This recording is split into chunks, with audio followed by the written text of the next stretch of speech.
the other day as I'm attempting to learn the many facets of everything. So the floor is yours, sir. Okay. Well, thank you so much, Chairman, for having us this morning to sort of go over our numbers for the Mississippi National Guard. I will start with introducing my team. I've got Sergeant Major Sylvester Tatum, who's the highest ranking NCO in the state of Mississippi. So he and I sort of run the Guard. I get all the credit for all the good things, and he runs down all the troublemakers, I guess is the way to put it. But he is a senior enlisted leader for the Mississippi National Guard. Chris Thomas, who y'all are familiar with. Chris is a colonel, runs our academy that is a national academy down at Camp Shelby. We service active Guard and reserve soldiers down there. It's the third largest in the National Guard system. They run through about 6,000 students a year, so it's a big deal. So Chris runs that for us in addition to his LL duties. And then Phil Hardy's a retired field artillery officer out of Starkville, Mississippi. Yes, sir. And he ran that armory there for a long time too. So that's sort of where he grew up.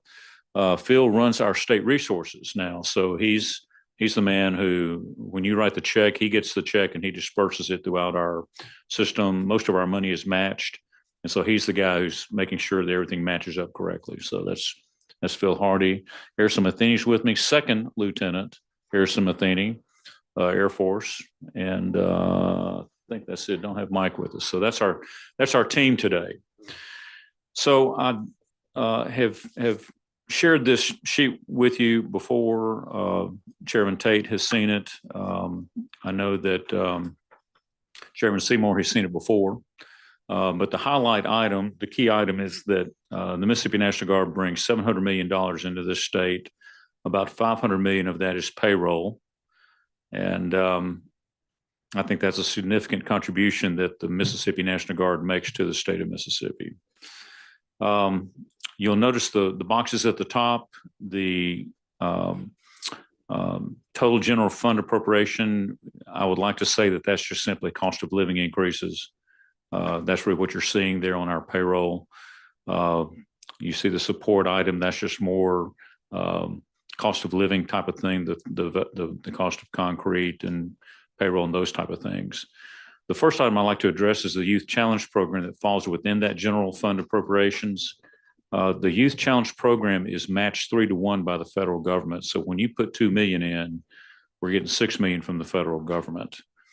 We're asking for an increase there of $500,000, which will be matched by the feds at $1.5 million. That's to address our payroll disparity, which we've mentioned to you before. Our instructors who are certified high school instructors are not getting paid at the same rate as a high school teacher. And we feel like that's a miss on our part and we need to get that fixed. And so the $500,000 will fix that for us and get them on par with their counterparts in the Mississippi education system, basically. The Armed Forces Museum is a small increment. Again, that's just a COLA increase. We've mentioned the State Education Assistance Program. That is a good news story. When I first started this job, we had about 220 in that program. In the fall of this past year, we were at 550. So the program is growing, and the $4 million reflects educating 600 students next year. We feel like we will continue to grow the program. Word is getting out and it's a popular program to pay for the tuition cost of our young men and women who choose to raise their right hand. I can't think of a better place to spend money. So that's what that is for. And then the Mississippi Military Department Readiness Center Fund, we're asking for $3 million. It shows it was blank last year. We actually got that money in the form of a contribution to a $24 million project that we did out at Meridian. So I really don't like the way that looks, but basically we had that $3 million last year. We put it against a project instead. That was our suggestion. And we felt like that was money well spent there. We could take a year off on our maintenance fund. So we're asking you to continue to run the course on our maintenance money, basically. That money is matched 50% at the federal level. So that $3 million could be really $6 million to $8 million with the federal match. So that's money well spent. And the way that works is I get $8 million from the federal government for maintenance. If you don't match it, I spend it all at Camp Shelby. So I get to play with my federal money. If you do match it, then I get to break it out of Camp Shelby and spend it on armories around the state. But I can't put it into an armory if it's not matched. So that's the way that works. So that's actually a static request, not an increase. And the state active duty fund, we've talked about that before. I'll just simply say that there are situations where for a hurricane, if we respond to a hurricane, we get federally reimbursed through MEMA. If we respond to a tornado, we get federally reimbursed through MEMA.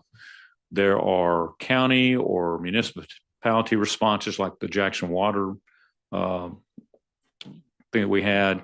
If it's not a federally funded state of emergency kind of event, then we still have to put soldiers out there and pay them for doing the work. And we feel like funding the state active duty fund allows us the flexibility to do that. If we don't do it, and what Phil Hardy's been doing is you've been finding that money somewhere else within our budget to pay those bills when we're not federally reimbursed. And we just feel like that's really not our responsibility, that's the legislature's responsibility to put those guys on state active duty. So that's where that is.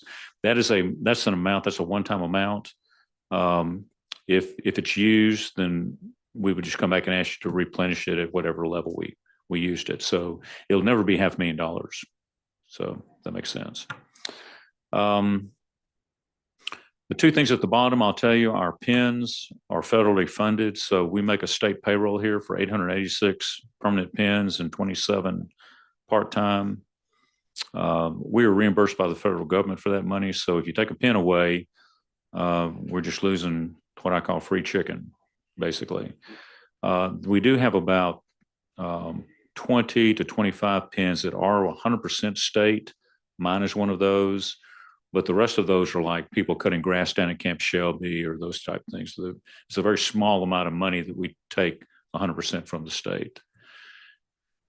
The last thing I'll highlight before questions is the bottom right box is our one-time appropriations request. The South Haven Armory is something that we funded about 5 years ago with a $5 million match from the state. That has been delayed 2 years because of federal money being diverted to the border and because of cost of construction forced the federal government to shift some of their projects to another year. So we've lost out. We've been delayed 2 of those years for that. While that's going on, the cost of construction goes up. And so our armory in South Haven has gone from a $20 million project to a $44 million project just on the cost of materials and labor. So we have to come back to you and get a match for the rest. So that's what that is. And they're ready to turn shovels in October. Once we cross the federal threshold, we can start putting shovels in the ground on that. So that's a good news story. The Corinth Armory, sometimes the federal government asks us to upgrade our armories to make them more secure in case they are on a national list as a secure location. So we got a check from the federal government that we will receive on October 1st. We also have to match that check. So that's money we've already been committed that we'll get in October, but we're still required to match it to make it work. So that's a project in Corinth. And then my final comment is on the Youth Challenge Academy. In fact, I mentioned already that we got to address the payroll. We also need to address the infrastructure. We felt like this year was the year to do that. The roofs need to be replaced. Painting needs to be done. AC units need to be fixed. And we just feel like we've got to pump some money back in that Youth Challenge footprint down there at Camp Shelby. A lot of your buildings down at Camp Shelby are federally funded, but the Youth Challenge Academy is not. It's 100% state funded on that. I was going to go over what we've been doing. I know we've told you about the Guard. We're about 12,500. I know that, that we've got about 1,500 deployed out the door right now doing great work. We'll be getting them back, I think, in the May timeframe, Sylvester. We've got some special forces units out the door. Y'all are all familiar with Camp Shelby. You're all familiar with Camp McCain up in Grenada. We've got the air wing out here. All this money goes to do the state portion of what we're doing nationally. And I would tell you that Mississippi is a top 5 state in the National Guard. And one example of that is that not every state has tanks. Only 5 states have tanks, and we are sort of the go-to for tanks in that Tennessee and North Carolina bring their tanks to us to maintain them at Camp Shelby. So that's a big deal. I think I can tell them. I'm going to tell them, Chris, I probably shouldn't, but I will. We're so respected on our tank maintainers that TACOM, which is the Army's maintenance command, and they field new equipment. They were fielding new equipment to Taiwan. And they have asked Mississippi to bring the Taiwan soldiers in to show them how we maintain tanks before we deliver them to Taiwan. So we've got about 40 to 50 Taiwanese, really youngsters. They're really young, but they are maintenance specialists that are learning the tank. And that'll be going on for the entire year. So we do some interesting things like that. And what does it do? It brings revenue, hotel rooms, restaurant receipts. If we can keep Shelby very vibrant and keep attracting attention from out of state, that's really one of our big goals. So I'll stop there. Chris, anything I need to mention beyond any of that? Everything good? Okay. Dr. Major, anything? Okay. Mr. Chairman, questions? Thank you. I appreciate it. If you don't mind, the Youth Challenge Academy, could you, I didn't really understand what that did. And I think it's paramount that you're taking some young men going down the wrong path and really changing the trajectory of their lives. Can you kind of elaborate on that? Yeah, thank you for that. I've been involved with the National Guard Association over the years, and I've been up here supporting the financial request every year. Youth Challenge has been, I think, a legislative favorite over the years. Every time I come up, there's a lot of questions about it. We graduate 400 a year, 200 per class, 2 classes per year. I think at one time this was for judicially directed young men and women, but now it's a program where it's really voluntary. I think I'd say 80 to 9% of our young men and women, either they or their parents, volunteer them into the program, and they're there because they want to be there. They want to get their GED out of the program. So it's more than just a GED. We bring in Pearl River Community College comes in, and they offer them some class work in specialties like plumbing and welding and those type of things, where they can learn a skill, and so they can be products, they can contribute to society, kind of thing. So we're really trying to turn around lives, not just get them educated, but give them an opportunity before they walk out the door of graduation. About 10% of them do go military. That's Guard and active. Would you agree with that? That's it. And in fact, I'll tell you, one of the best stories I can tell you from this year, you were there with me. We were on stage. 155 has about 150 young men and women going out the door in about a month. And we had their going away ceremony down at Camp Shelby. And I always give a coin to the youngest one in the bunch and get them up on stage to try to embarrass them. And my question for them is, okay, I've got one more coin. Who do you want me to give it to? And they've got to pick somebody out of their crowd. And sometimes they pick a mentor, sometimes they pick a friend or somebody that they're mentoring. And this young man named a name of they come up there on stage, and he says, he's been helping me. He's been a mentor for me. And what I learned, the young man he asked me to give the coin to was a graduate of our Youth Challenge Academy. Wow.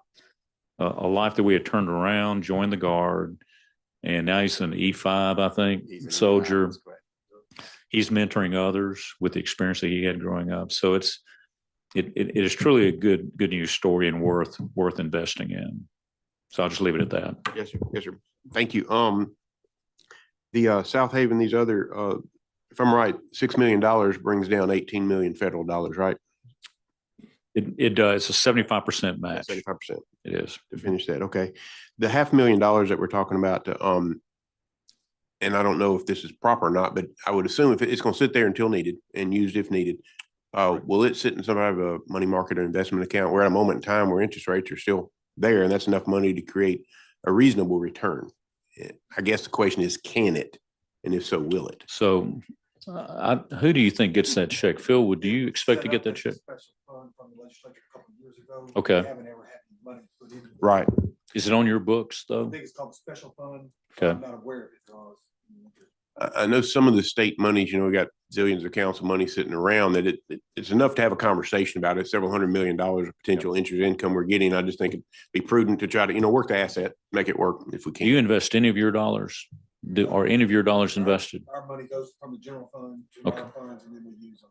Okay. Yeah, if it's an operating account that uses, but I mean, if, ideally this half would sit here until we needed it. And if it's a couple of years, that could be $30,000, $50,000 or so. And we would support whatever, however you want to deliver. I think that's it for me. Do any of the members have questions? Senator Seymour? Thank you, Mr. Chairman. General, I ain't lying to you. I don't have no questions on your budget, but there's two other issues, well, not really issues, but clarify to me down here at the trademark, the old guard unit that was there. Yeah. Is that building been decommissioned or turned over back to the state, or y'all still in possession? No, that's a great question. So my father actually drilled in that armory, and I used to go down there and get sea rations. We'd steal some sea rations out of the back. I don't know if I should be reporting that, but and I take the sea rations on a Boy Scout camp out with me. But that belongs to the Agriculture Department. So it belongs to Commissioner Gibson, and we've worked with him to maybe clean it up a little bit, but it's his project. Okay, Yeah, thank you, General. for that. And the last one is dealing with the rapid deployment, and I mentioned this to you before. There at your armory in Stone County, the Board of Supervisors are proceeding forward with putting that rail spur in. Oh, okay. And I just wanted to make y'all aware that if you're needing that, as far as an extra staging area, Okay. y'all might want to touch base with them for infrastructure work that wouldn't have to be redundant in the future. Okay.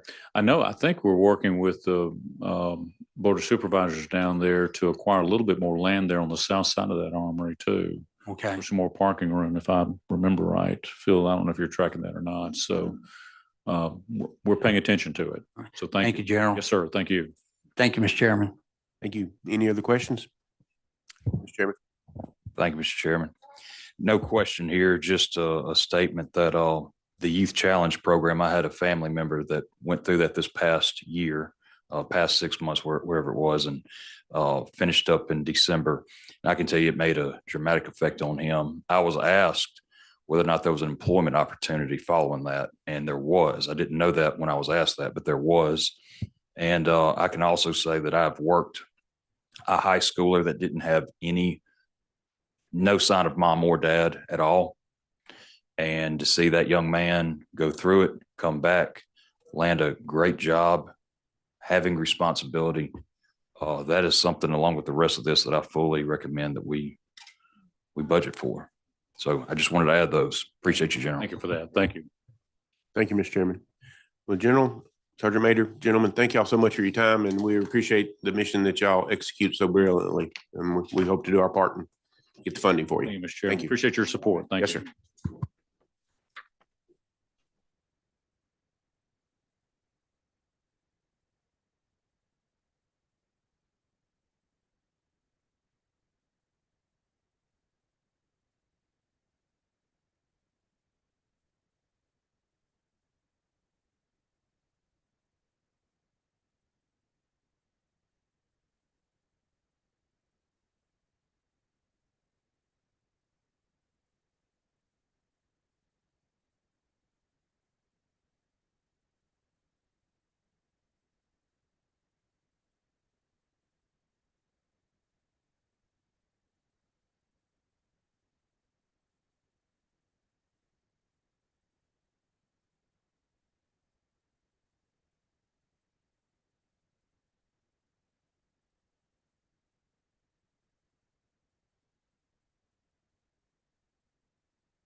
Everybody's okay. We're gonna go ahead and get started with this. We'll call the meeting to order and, Mr. Director, I want to thank you for yesterday for Chairman Tate and I, the tour. And, I think we want to try to see all the, veterans homes over the next short period of time. With that, the floor is yours. Okay, thanks for having us today, and thanks for coming over yesterday. I'd like to introduce my staff. I have Mr. Demetrius Watts, who's our CFO. Watts. Gordon Locke, he's our executive. Caroline Kennard, who is our construction manager for our new home addition. Look forward to seeing that. Heard a lot about it. Chris Ellis, our legislator. We got room. And our senior disability claims representative.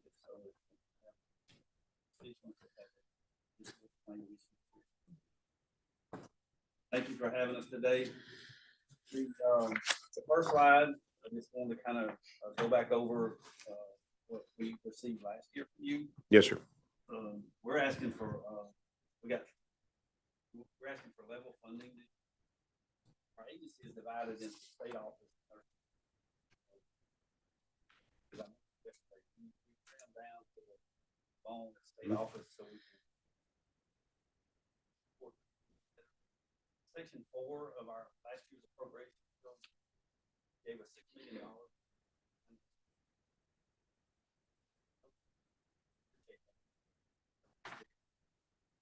Section 13 who awarded us $6.2 million to finish state's 35.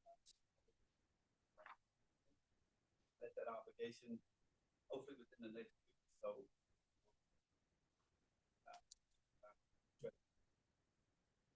Section 14, you gave us $2 million for infrastructure repair. None of the homes were built in the 90s. None of them have been upgraded. So took that $2 million, $464,000 of it, all of the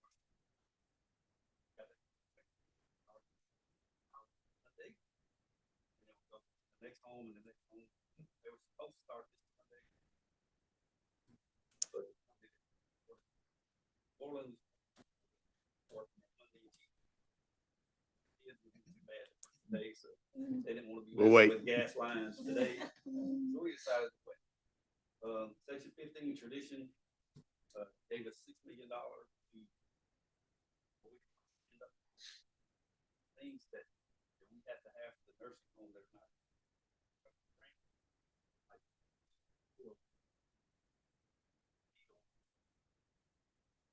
Anything that has to do with the home, razor, all that hot pan, silverware. We're using that money so far. Procurement process is a little slow.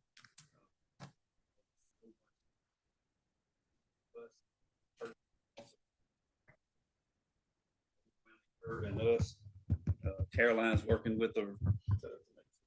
Push that button just so if somebody's remotely Okay. watching this thing here, sorry.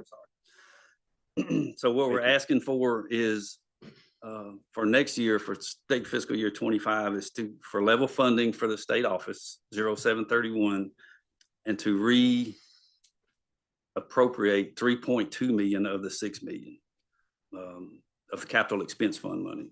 Because as we move through that process and hopefully open that home up in the fall of this year, we know that there will be things that we'll need more of. And since that money's already been appropriated last year, we just asked can we reappropriate? It may change a little bit between now and the end of the session. 3.2 is out of the 6 for tradition. Yes, sir. Okay. All right. No increase to the state. It's just So 2.8's been spender obligated and there's 3.2 that we anticipate to go against register. Okay.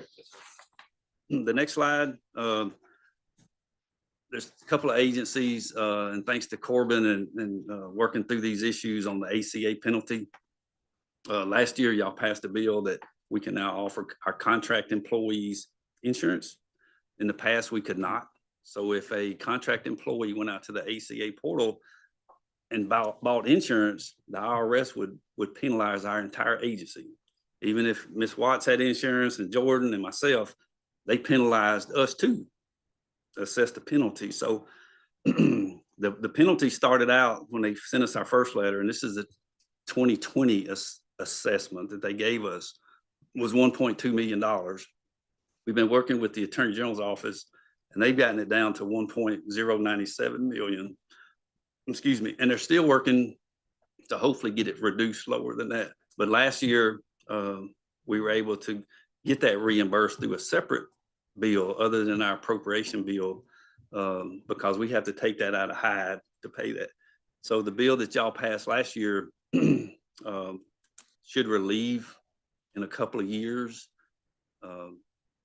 And DFA has hired a contractor to come in and help us work through that to make sure that we don't get into that bind again. So as we hire new employees or the current contract employees, we ask them to sign a letter either declining the insurance that we offer through that program or accepting it. And if they accept it, then they have to pay for the insurance.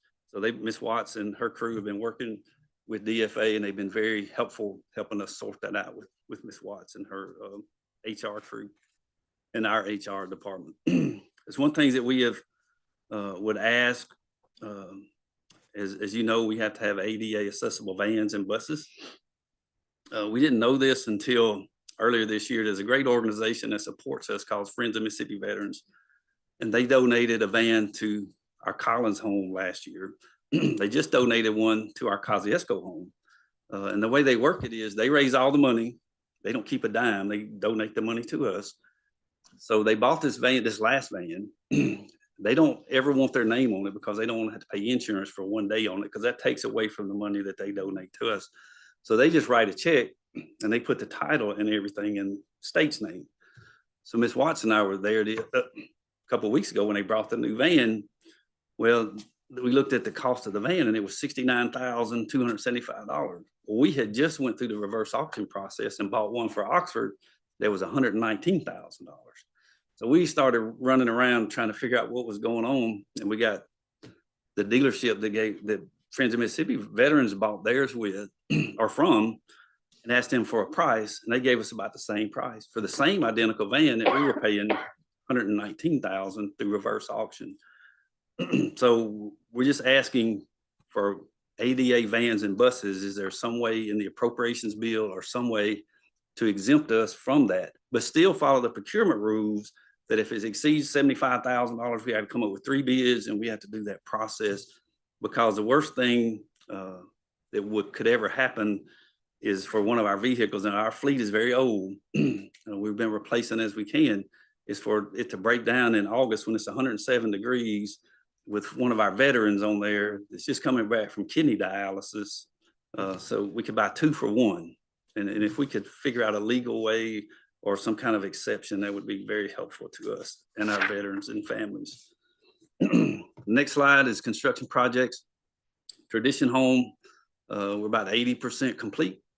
Hopefully by this fall, we can have it open. The Jackson Home, we're still waiting on the federal match money. Hopefully within a week or two, we will know if we get that money.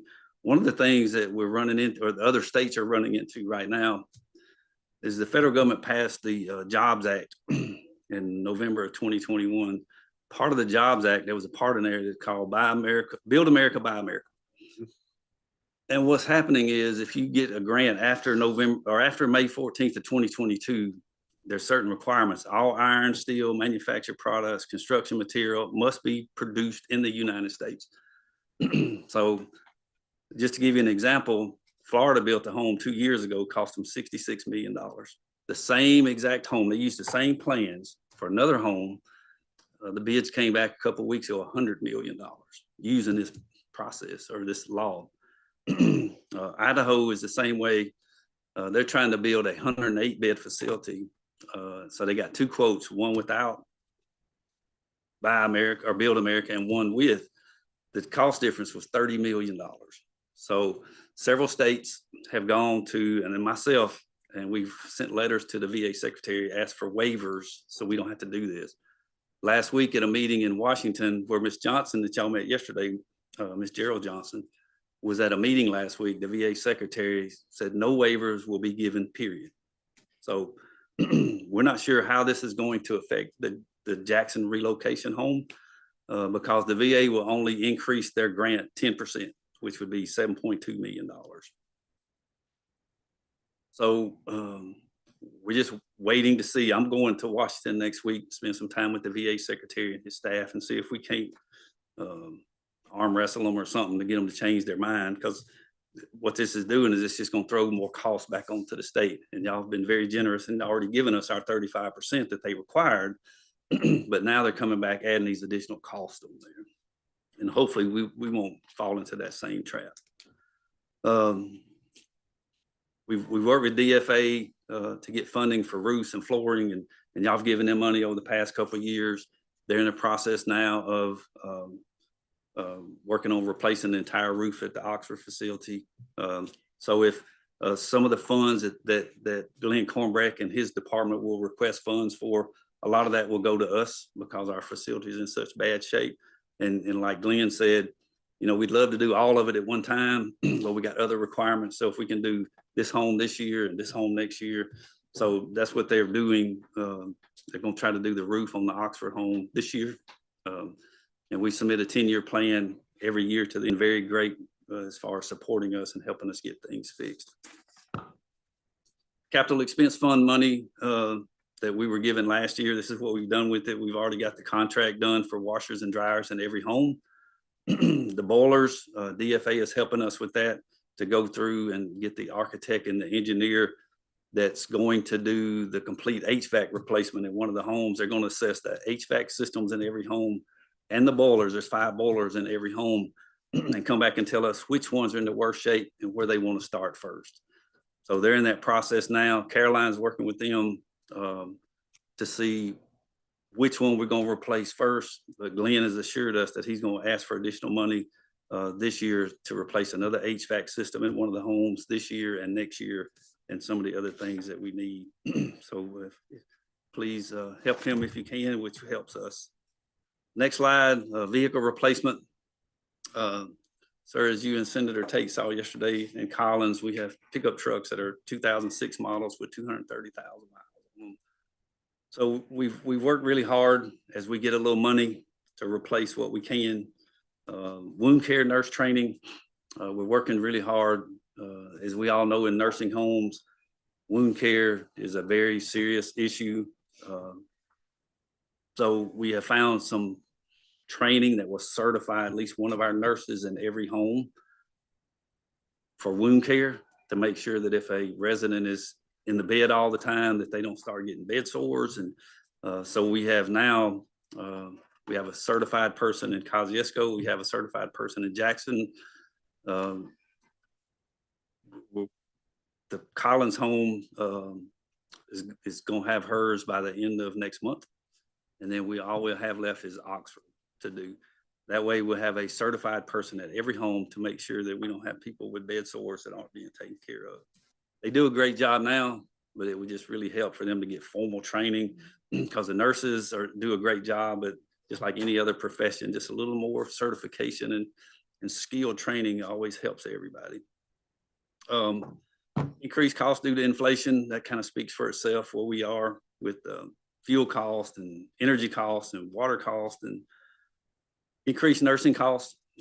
Nursing costs are really high, and compared to state nurse pay is, you know, even though it costs the agency about the same, because by the time we add PERS and we add health insurance and all that, and I run the numbers 100 times and it's about the same, especially if they work 3 to 11 or 11 to 7 and get the shift differential.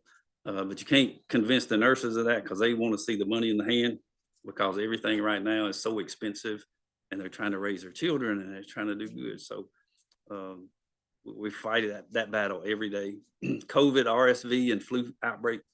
When it was a national emergency with COVID shots and flu shots and RSV shots, the VAs would provide that. They don't do that anymore since the emergency has been declared over. Fortunately, this year, we still have some friends at the Memphis VA and the Jackson VA that provided us with 90% of our COVID shots and our flu shots, but not the RSV shots. But that was very helpful to us that we didn't have to pay that out of pocket. Next year, we may not be so lucky and we may have to pay for those shots. Increased survey scrutiny as they call it surveys, which really is an inspection, and we get two. We get one from the state and we get one from the VA, but the VA surveys are getting tighter and tighter. They used to, they would let you correct something on the spot and not write it up. But when COVID came and so many people in nursing homes passed away, they came back and said, nope, by letting people slide and not writing them up for the stuff contributed to the passing of more people than probably should. So now when they come in, they will let you correct it on the spot, but they write you up. And they're so strict now. The last survey we had in Oxford, they wrote us up for dirty mop buckets.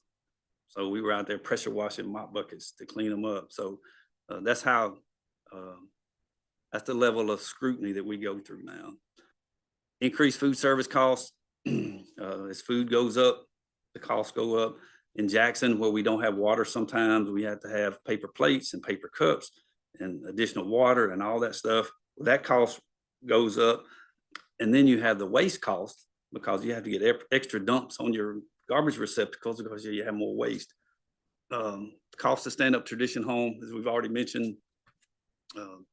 This is a new venture for us to open in a nursing home. These that we have now were opened in the 90s.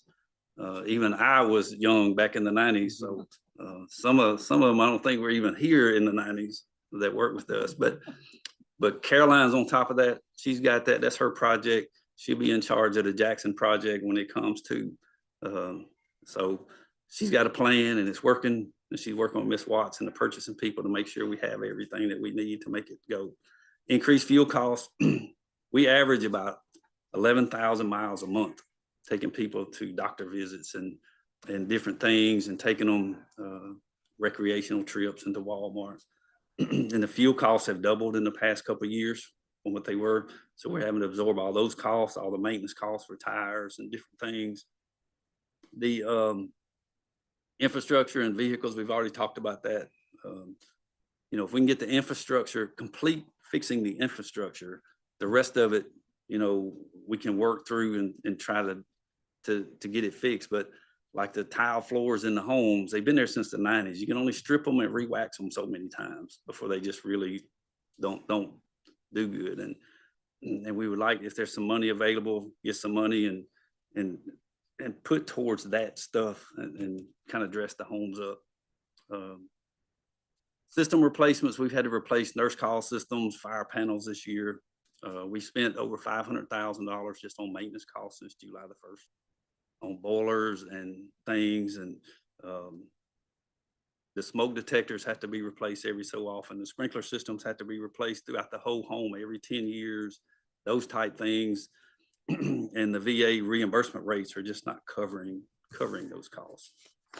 Next slide. It shows here that we're requesting $12 million. It's really not $12 million. What we're asking for, last year you gave us $6 million. We're asking for an additional $6 million to kind of help us through to cover tradition startup costs. Because the way the startup works on a VA home is we have to get at least 20 residents in there, which means we have to get our staff on board. Well, the VA will not start reimbursing us the per diem until we pass a survey with 0 deficiencies, which is almost impossible to do. There's a home in North Carolina that's been open since last December. That's still not open, and the state's having to pay that bill. So we're working with the health department, life safety people. We're working with the state fire marshal's office. Recommendation came out of the House briefing a few minutes ago to try to reach out to the Medicaid people and say, hey, can y'all just come give us a walkthrough and, you know, see how we look before the VA people get here. So we're going to contact them. It's Frances Fair that works at Medicaid and see if she can kind of help us figure that out so we don't fall into that trap.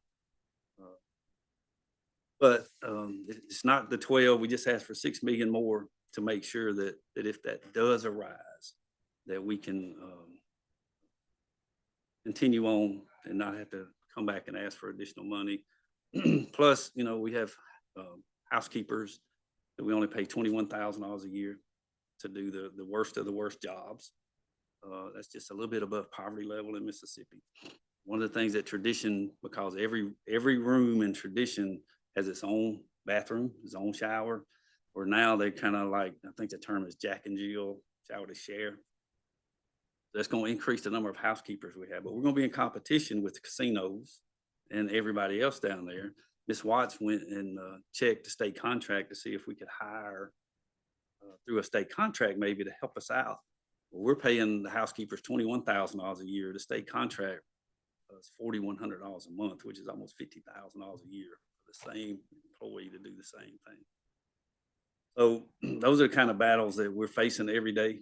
Our housekeepers work really hard. Our CNAs work really hard. And we're trying to help them out so we can retain them. If they, one of the things that we find on surveys is if we have an agency nurse that works at our home today and she may, or he or she may work at a different nursing home down the street tomorrow, when survey comes in, they're not as attuned to the VA policies as a nurse that's been there for a while. So when the VA surveyors come in, they start walking around with this nurse. Well, she makes a mistake or he makes a mistake. Well, it's not because they don't care. It's just the policies are different at every home. So to help us make sure that we work through these surveys, you know, if we could help our employees to give them a little bit, keep them there. They don't expect a whole lot, you know, just a little something every once in a while. And that's what we're asking. So, sir, pending your questions, that concludes my portion. Thank you. Anyone have any questions? I think you've been thorough, and with our visit yesterday, I think we had a lot of questions that got answered. So I want to commend you on the job you and your whole team does, because the attitudes of the veterans we saw yesterday was very, very positive. I think, of course, we interrupted the Mardi Gras parade. Once we got out of the way, I think they were okay, but we thank y'all very much. Yes, sir. Thank you. Yeah. As far, I don't know if you mentioned this already, the finish date for Traditions is when? We're assuming that the fall. Once they give us the keys, then the stuff that we've been buying, $6 million standard, if we reduce Ms. Watts and her crew have been buying this stuff. We're storing it in a climate control room in that hall. And then when we get ready to stand it up, then we will Yes, ahead and get ahead of the supply chain issue. So Caroline is ready.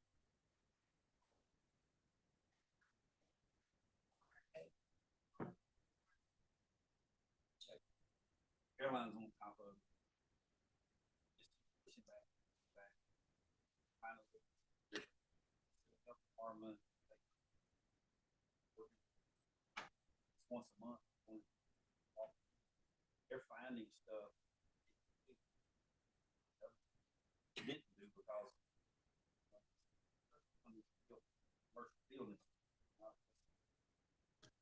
the delays are due to finding these errors in advance, not in arrears, hopefully. and weather. There's a lot of weather issues on the front end. Like I told them, we want you to finish it, but I don't want you to get too fast because then we might get messed.